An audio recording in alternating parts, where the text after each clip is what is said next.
Welcome students. आज इस video में हम सिग्नल्स एंड सिस्टम्स के बेसिक से स्टार्ट करेंगे। तो सबसे पहले हम सिग्नल एंड सिस्टम के गेट के सिलेबस के बारे में नॉलेज प्राप्त करेंगे। हम यह देखेंगे कि 2021 का जो सिलेबस है वो प्रीवियस ईयर से क्या चेंज हुआ है, फिर पिछले कुछ सालों में डिफरेंट टॉपिक से कितने नंबर के क्वेश्चंस पूछे जाते हैं, यानी टॉपिक वाइज क्लासिफिकेशन इस सब्जेक्ट का क्या है, जरा उसे देखेंगे और उसके बाद बिल्कुल बेसिक से सिग्नल एंड सिस्टम की तैयारी स्टार्ट करेंगे। तो सबसे पहले अगर मैं गेट सिलेबस की बात करूं 2021 के, तो सिग्नल एंड सिस्टम का जो सिलेबस है वो आपके सामने गिवन है। अब अगर मैं सिलेबस की बात करूं तो ये पार्ट जो बोर्ड में लिखा है discrete time processing of continuous time signal, ये एक एक्स्ट्रा पार्ट ऐड किया गया है 2021 में।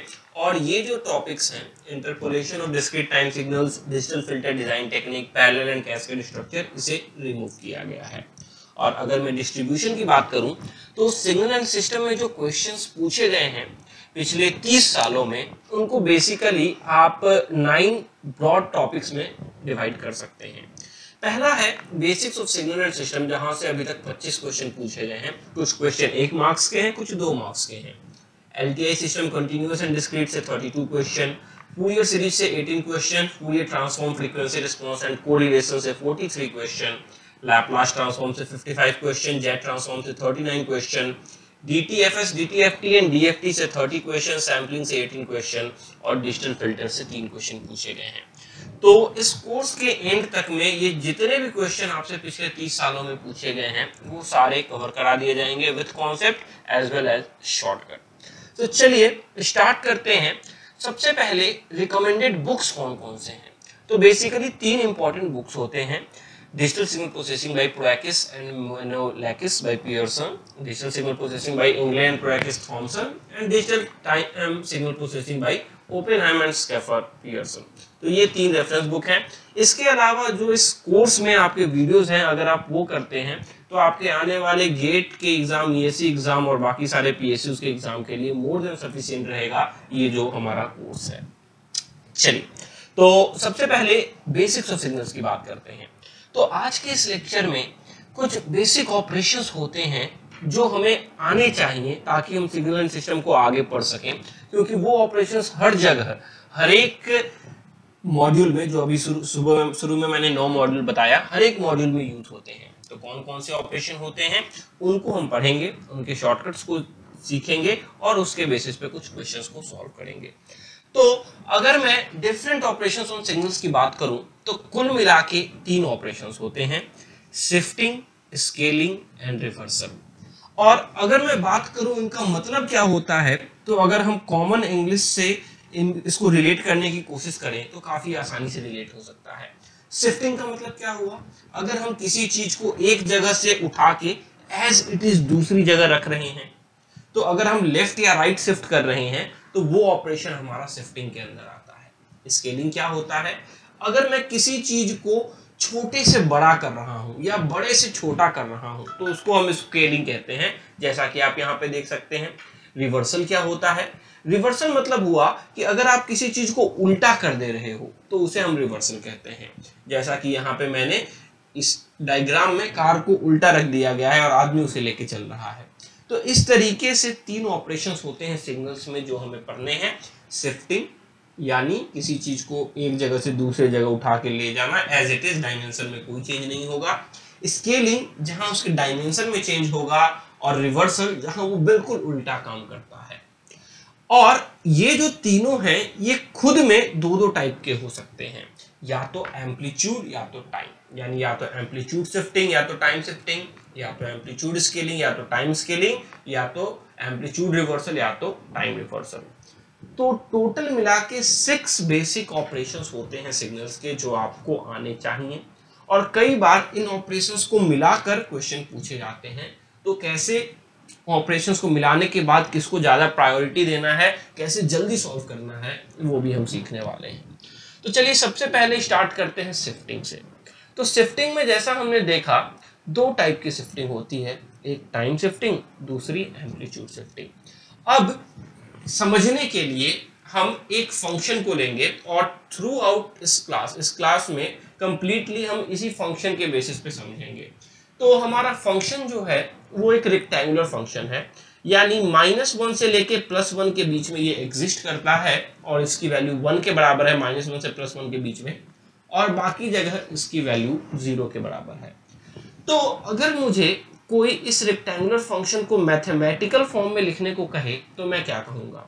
मैं कहूँगा f ऑफ t, क्योंकि ये t का फंक्शन है और x एक्सिस हमारी टाइम है, तो f of t is equal to 1 when t lies between -1 to +1 and f of t is equal to 0 otherwise।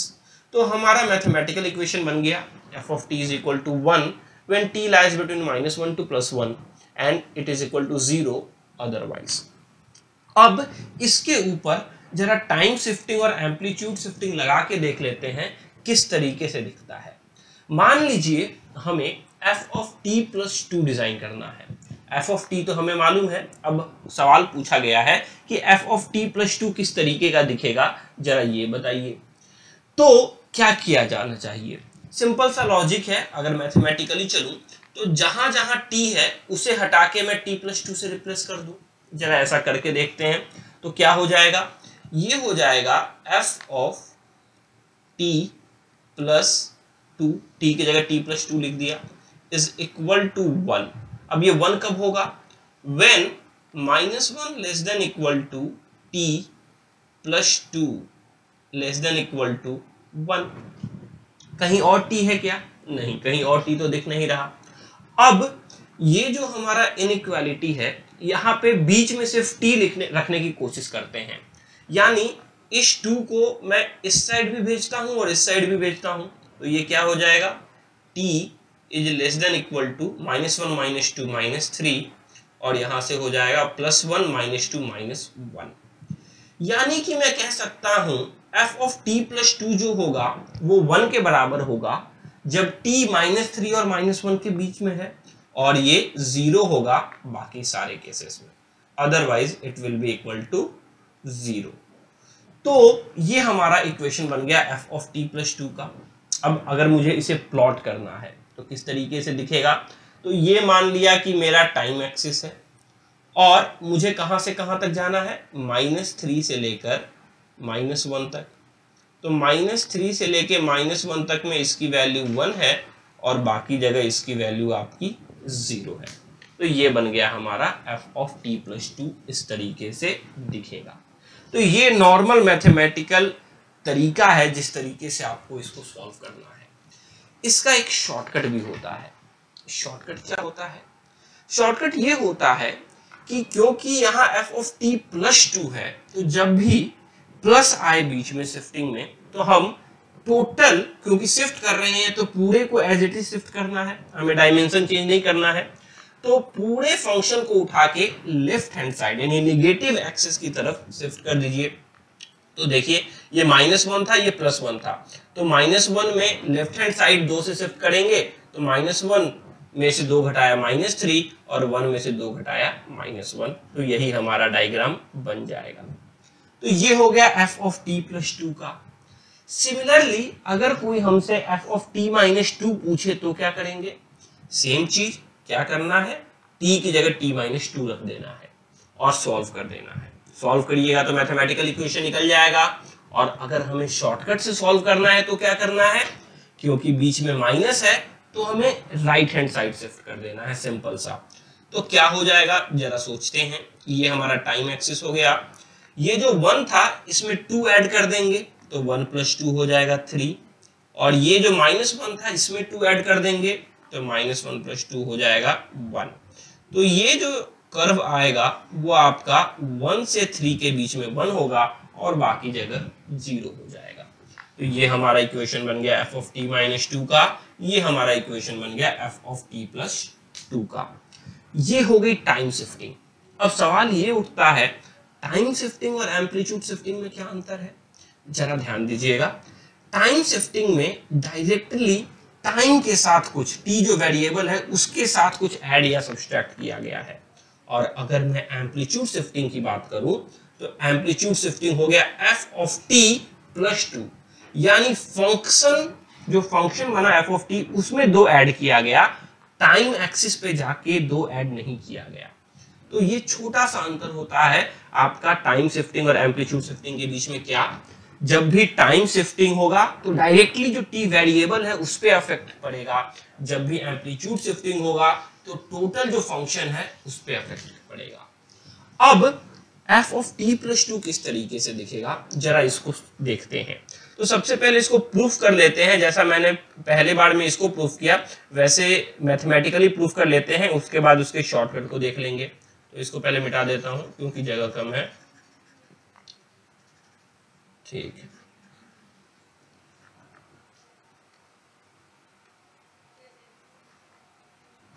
अब मेरे को f ऑफ t प्लस 2 लिखना है।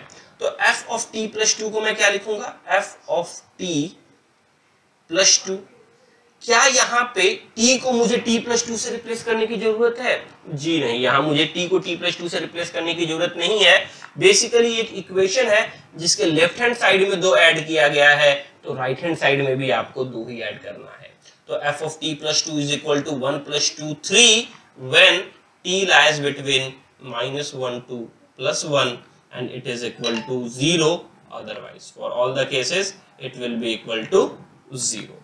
तो अगर मुझे f of t plus 2 का कर्व बनाना है तो वो कैसा बनेगा, f of t plus 2 आपका 3 के बराबर होगा जब t -1 और +1 के बीच में होगा। तो -1 +1 और यहाँ पे उसकी वैल्यू हो जाएगी 3 के बराबर में, और बाकी जगह इसकी वैल्यू क्या हो जाएगी आपकी 0 के बराबर में। क्या 0 के बराबर होगी जरा सोचिए? जी नहीं, यहाँ पे +2 तो करेंगे, साथ में यहाँ भी +2 करने की जरूरत है। तो अगर आपने ये किया है तो ये कर्व आपका गलत है। टाइम शिफ्टिंग जब भी, एम्पलीट्यूड शिफ्टिंग जब भी आप करेंगे तो टोटल फंक्शन में हर जगह आपको 2 ऐड करना पड़ेगा। तो एक तो हम इक्वेशन ये तो देख ही रहे हैं, साथ में ये भी तो इक्वेशन है f of t equal to 0 otherwise। So f of t is equal to 0 plus 2 that is 2 otherwise। तो हमारा डायग्राम ये नहीं बनेगा, हमारा जो करेक्ट डायग्राम होगा वो कैसा होगा जरा सोचिए, -1 यहाँ +1 यहाँ, और अगर हम -1 से +1 के बीच में जा रहे हैं तब तो 3 है, मगर अगर -1 और +1 के बीच में नहीं है तो उसकी वैल्यू 0 नहीं है, उसकी वैल्यू 2 के बराबर है। तो हमारा जो कर्व बनेगा कुछ इस तरीके से बनेगा। ये हमारी एक्सिस है, अगर हम 0 पे नहीं है, -1 +1 के बीच में नहीं है तो हमारी वैल्यू 2 है, अदरवाइज हमारी वैल्यू 3 के बराबर है। तो ये छोटा सा मिस्टेक होता है जो बच्चे करते हैं, जनरली दूसरे इक्वेशन को छोड़ देते हैं, ये गलती हमें नहीं करनी। ये हो गया एम्पलीट्यूड शिफ्टिंग। अब इसका शॉर्टकट क्या होगा? सिंपल सी बात है, हमें शिफ्टिंग में शेप तो चेंज करना ही नहीं है, तो क्योंकि इसका हाइट 1 था तो यहाँ भी हाइट 1 ही रहेगा, और विड्थ 1 था तो यहाँ भी विड्थ 1 ही है। तो किया क्या, मैंने इसको ऊपर शिफ्ट कर दिया। किसी भी चीज में 2 ऐड कीजिएगा तो वो ऊपर ही शिफ्ट होना चाहिए, इसीलिए ये आपका ऊपर up side along y axis shift हो गया। सिमिलरली अगर मैं आपसे पूछूं f of t -2 ड्रॉ करने के लिए तो वो कैसा बनेगा, हमें 2 नीचे शिफ्ट कर देना है, यानी कि अगर ये मेरा टाइम एक्सिस है तो f of t -2 जाने के लिए पहले मैं अगर -1 और +1 के बीच में प्लॉट करूंगा तो -1 और +1 के बीच में पहले से वैल्यू 1 थी, अब 1 में से 2 घटाएंगे तो -1 हो जाएगा, ये -1 हो जाएगा, और उसके बाद उसकी वैल्यू 0 थी, अदरवाइज में 0 था, 0 में से 2 घटाएंगे तो -2 हो जाएगा, यानी ये कुछ इस तरीके का कर्व हमारे सामने आएगा। ये -2 है और ये -1 है, यानी कि अगर हमें एम्पलीट्यूड शिफ्टिंग नीचे की साइड करनी है f of t -2 तो सिंपली पूरे कर्व को उठाइए और डाउन साइड की तरफ शिफ्ट कर दीजिए। तो ये हमारा फॉर्मूला हो, तरीका हो गया शिफ्टिंग का और शॉर्टकट का। अगर शॉर्टकट को छोटे से वर्ड्स में लिखने की कोशिश करें तो ये लिख सकते हैं कि अगर पॉजिटिव शिफ्ट है तो लेफ्ट साइड करना है, नेगेटिव शिफ्ट है तो राइट साइड करना है।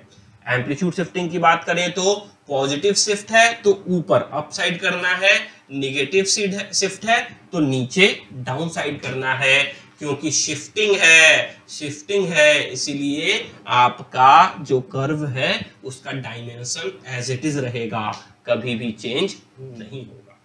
तो ये हमारा फर्स्ट पार्ट हो गया शिफ्टिंग। अब आगे चलते हैं स्केलिंग की तरफ। स्केलिंग क्या होता है? अगर मैं स्केलिंग की बात करूं तो स्केलिंग में भी हमारे पास दो पार्ट हैं, टाइम स्केलिंग और amplitude scaling. Same function use करते हैं, f of t is equal to 1 when t lies between -1 to +1 and is equal to 0 otherwise। अब अगर मैं टाइम स्केलिंग की बात करूं तो टाइम स्केलिंग में क्या होगा, डायरेक्टली t पे अफेक्ट करना है मेरे को। तो मान लीजिए सबसे पहले मेरे को f of 2t प्लॉट करना है, यानी टाइम को 2 से मल्टीप्लाई कर दिया गया। तो पहले मैथमेटिकली चलते हैं फिर शॉर्टकट से चलेंगे। तो इसको मैं क्या लिख सकता हूं, मैं लिख सकता हूं f of 2t is equal to, t की जगह 2t रख दिया, यहां पे तो 1 की जगह 1 ही रखेंगे, 0 की जगह 0 ही रखेंगे, ये हो जाएगा -1 less than equal to, t की जगह 2t रख देते हैं, 2t less than equal to 1। अब अगर इस इनइक्वालिटी को मैं सॉल्व करूं तो क्या करूंगा, इस 2 को इस साइड भेजना पड़ेगा, यानी ये चेंज हो जाएगा -1/2 से लेकर t से 1/2, यानी t -1/2 से लेकर 1/2 के बीच में 1 है और बाकी हर जगह वो आपका 0 के बराबर है।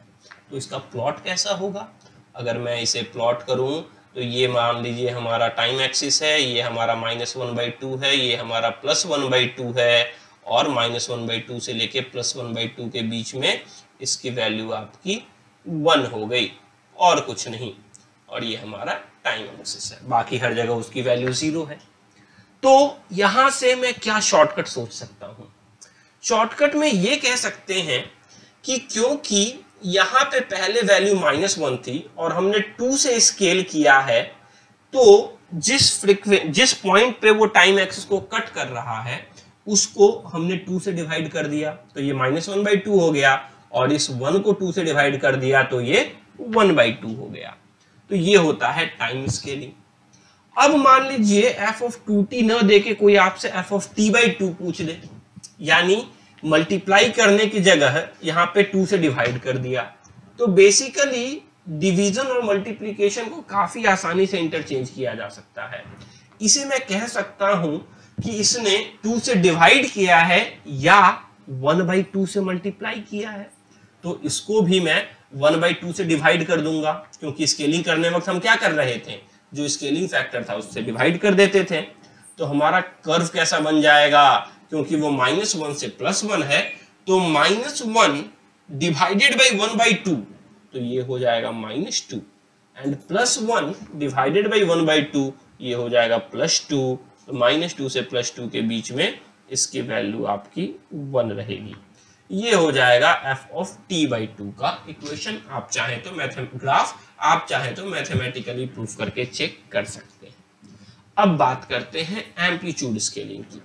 अगर मैं एम्पलीट्यूड स्केलिंग की बात करूं तो एम्पलीट्यूड स्केलिंग में t में चेंजिंग ना लाके पूरे फंक्शन में चेंजिंग लाया जाएगा, यानी यहां f of 2t किया गया था तो यहां 2 टाइम्स f of t कर दिया जाएगा। अब सिमिलरली पहले इसको मैथमेटिकली प्रूफ करते हैं, उसके बाद हम ग्राफिकली शॉर्टकट देख लेंगे। तो पहले मैथमेटिकली लिख लेते हैं।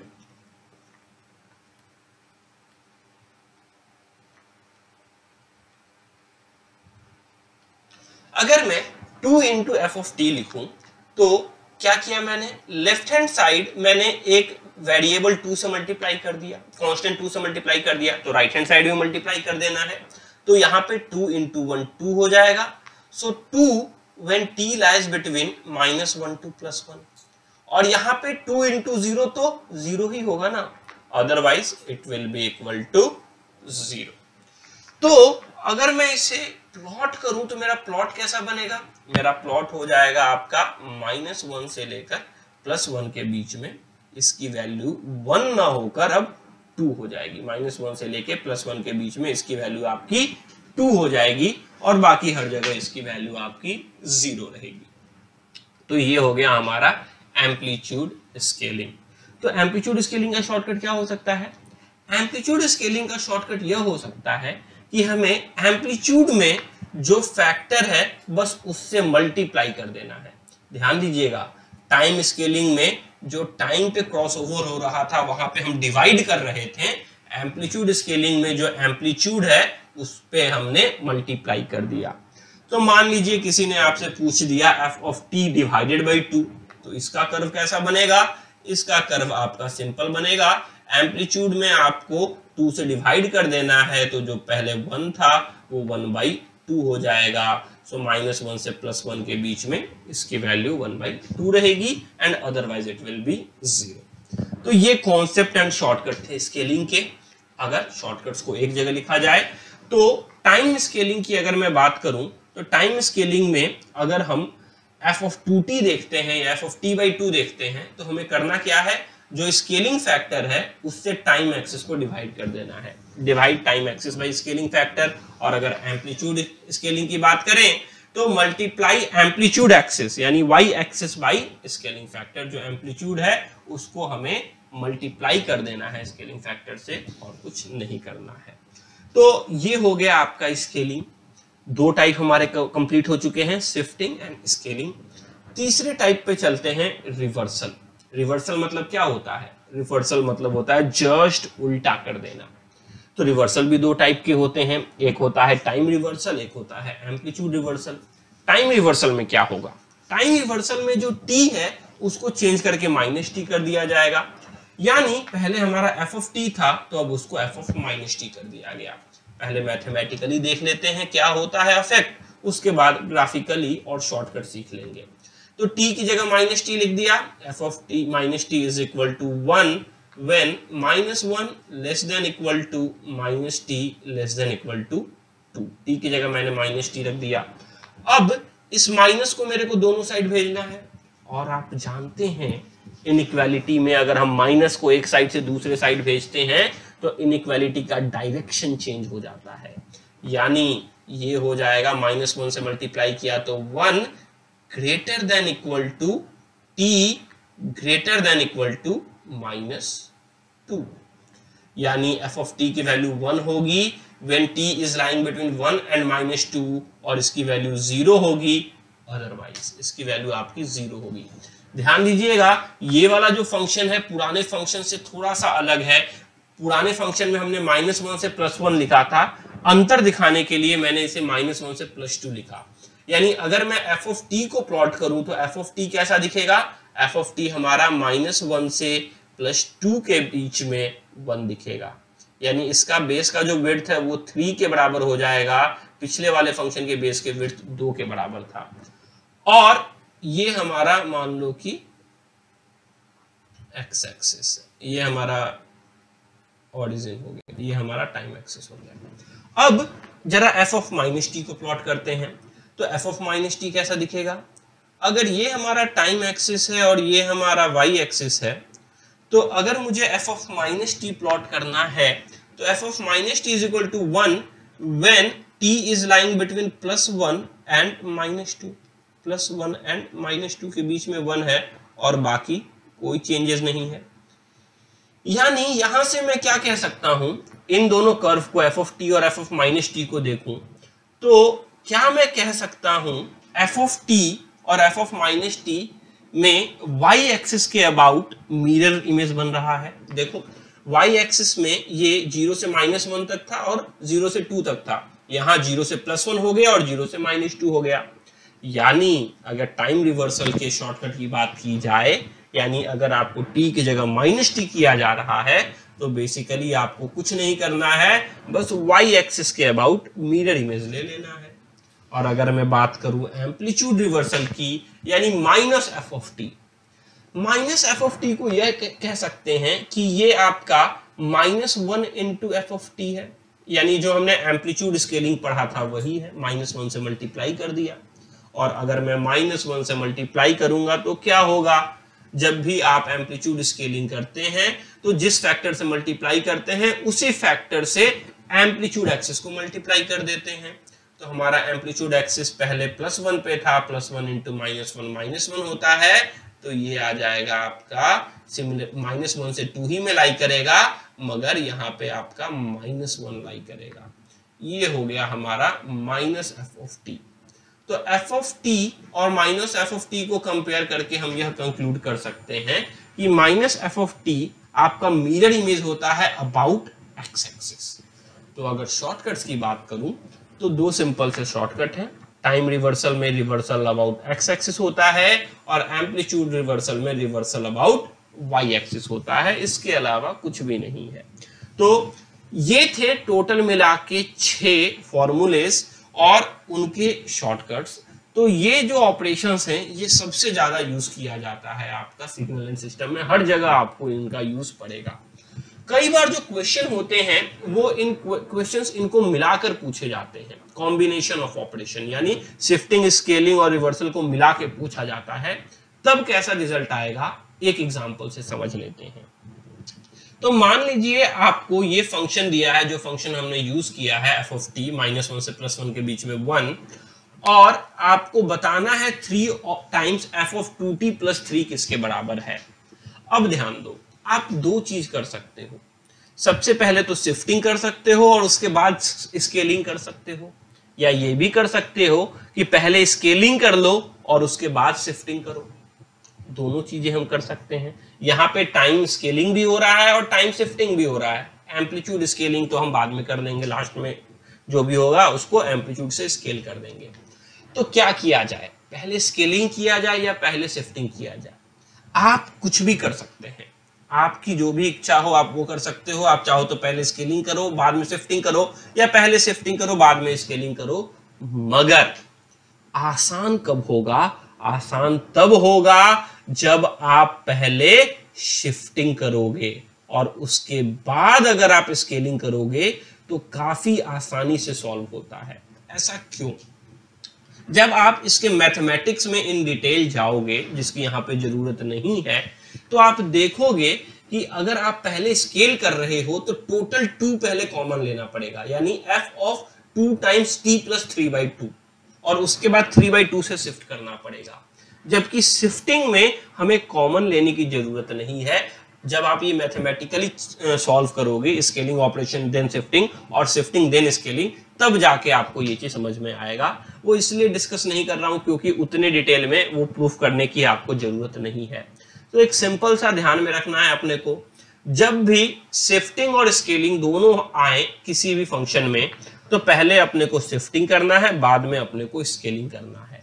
अब कई बार बच्चों को यहाँ कंफ्यूजन होता है, वो कई बार शिफ्टिंग की जगह पहले स्केलिंग कर देते हैं, बाद में शिफ्टिंग करते हैं, आंसर गलत हो जाता है।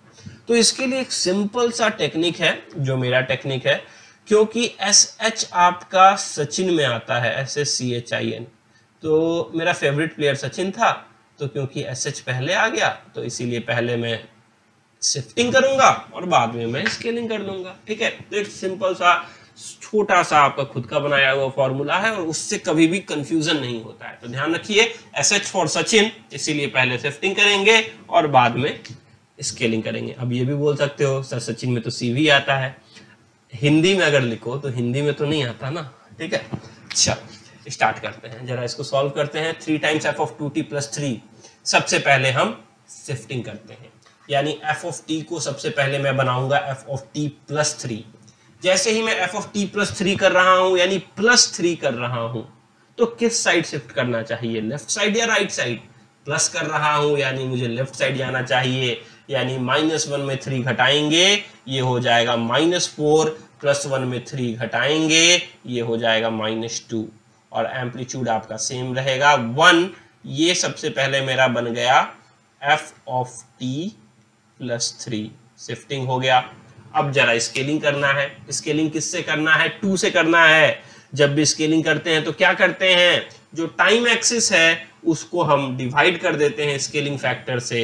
तो अगर मेरे को f ऑफ 2 + 3 करना है तो -4 को 2 से डिवाइड कर देंगे, ये हो जाएगा -2, -2 को 2 से डिवाइड कर देंगे, ये हो जाएगा -1। सो -2 से -1 के बीच में इसकी वैल्यू हो गई 1। ये मेरा बन गया f ऑफ 2t + 3। अब मुझे एम्पलीट्यूड स्केलिंग भी तो करनी है। एम्पलीट्यूड स्केलिंग या शिफ्टिंग आप बिल्कुल आखिरी में किया करो, क्योंकि उसमें कोई दिक्कत ही नहीं है। एम्पलीट्यूड स्केलिंग में क्या करना है, जो एम्पलीट्यूड है उसको 3 से मल्टीप्लाई कर देना है। तो बेसिकली जो हमारा रिजल्ट आएगा वो आएगा -2 से -1 के बीच में, इसकी एम्पलीट्यूड 3 रहेगी, अदरवाइज इसकी एम्पलीट्यूड 0 रहेगी। तो ये बन गया हमारा 3 times f of 2t plus 3 के बराबर। ये आपका शिफ्टिंग फॉलोड बाय स्केलिंग से किया है। अगर स्केलिंग फॉलोड बाय शिफ्टिंग करता तो सबसे पहले f ऑफ 2 कॉमन ले लेता मैं, तो 2 से स्केल करता, तो बाद में मेरे को शिफ्टिंग करने की कितनी से जरूरत पड़ती, 3/2 से बस शिफ्ट करने की जरूरत पड़ती और रिजल्ट वहां से भी आपका सेम आता। तो कॉम्बिनेशन ऑफ ऑपरेशन में एक इंपॉर्टेंट पॉइंट ध्यान रखना है, पहले सचिन उसके बाद ही कोई, पहले शिफ्टिंग उसके बाद ही स्केलिंग करना है अपने को। चलिए, तो ये था आज का बेसिक कॉन्सेप्ट। अब एक छोटा सा रिवीजन टेस्ट ले लेते हैं। तो यहाँ पे आपके पास 3 मिनट है और ABCDE करके 5 ऑप्शन दिए गए हैं। आपको ABCD, ये शॉर्टकट्स के ऑप्शन है बेसिकली, ABCDE की क्या वैल्यू होगी वो कमेंट बॉक्स में कमेंट करना है। तो A की जगह क्या लिखना चाहिए, B की जगह क्या लिखना चाहिए, C की जगह, D की जगह, E की जगह क्या होना चाहिए, कमेंट बॉक्स में कमेंट करिए। आपके पास 3 मिनट का समय है, 3 मिनट के बाद मैं इसका आंसर डिस्कस करूंगा। टाइम कम हो गया है, 2 मिनट 30 सेकेंड, जल्दी करें। काफी स्ट्रेट फॉरवर्ड है, इसी क्लास में मैंने कवर किया है और यही शॉर्टकट्स है जो आपको ध्यान में रहने चाहिए।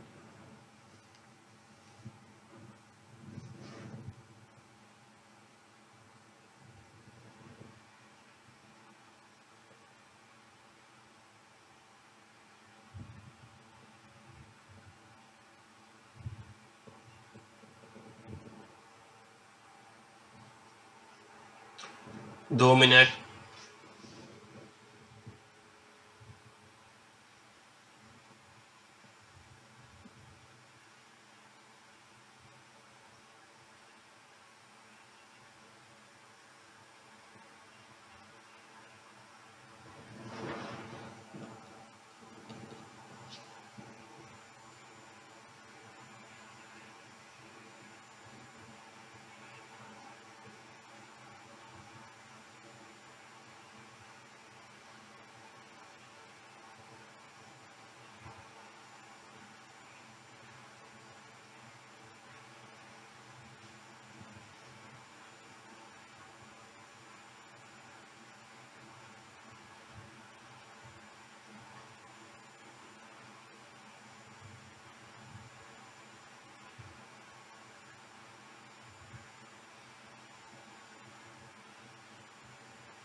Last 30 seconds.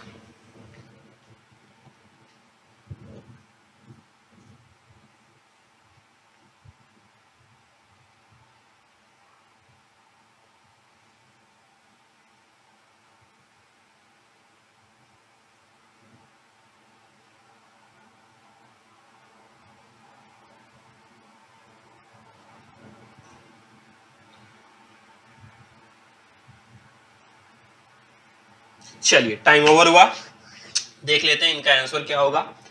जैसा कि मैंने आपको बताया है, अगर टाइम शिफ्टिंग करते हैं, पॉजिटिव शिफ्ट करेंगे तो लेफ्ट साइड, नेगेटिव शिफ्ट करेंगे तो राइट साइड।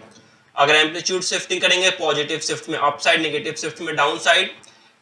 एम्पलीट्यूड स्केलिंग करेंगे तो मल्टीप्लाई करना है एम्पलीट्यूड एक्सिस को, टाइम स्केलिंग करेंगे तो डिवाइड करना है टाइम एक्सिस को। अगर आपका एम्पलीट्यूड में रिवर्सल करते हैं तो रिवर्सल अबाउट एक्स एक्सिस, और टाइम में रिवर्सल करते हैं तो रिवर्सल अबाउट वाई एक्सिस। यानी आपके ABCDE का आंसर है left, right, divide, multiply and Y. तो अगर मैं आज के लेक्चर के क्रक्स की बात करूं तो वो आपके सामने इस सिंगल स्लाइड में अवेलेबल है, और ये one of the most important slide है आपका सिग्नल एंड सिस्टम का। तो इसका पिक्चर ले लीजिए और इसको नेक्स्ट लेक्चर तक आपको कंप्लीटली याद हो जाना चाहिए, और इसके बेसिस पे क्वेश्चन प्रैक्टिस कीजिए। चलिए, अब मिलेंगे नेक्स्ट लेक्चर में।